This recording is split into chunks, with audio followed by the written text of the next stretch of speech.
CEAT জুমরেড X1 দিয়ে 3 দূরে extreme খাড়া ঢাল চেস করলাম।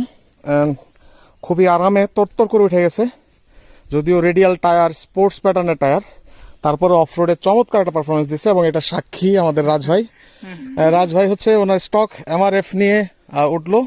তো রাজভাই, তফাৎটা কেমন বুঝলেন দুইটার মধ্যে?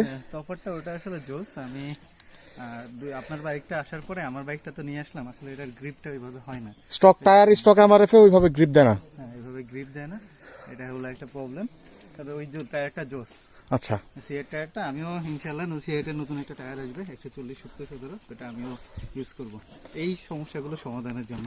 যাই হোক, রাজভাই একজন অভিজ্ঞ চরম লেভেলের ট্রাভেলার, যিনি সারা বছরই বাইক নিয়ে এক্সপেডিশন করতে থাকে। ঘুরে আসলাম তো ভাইয়ের সাথে রাইড করলাম। মহাখালী বাসা।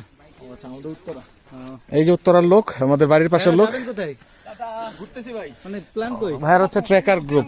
ভাইয়ের ট্রেকার না, একটু পানি খাওয়াবেন ভাই? আচ্ছা, ভাইদের থেকে একটু পানি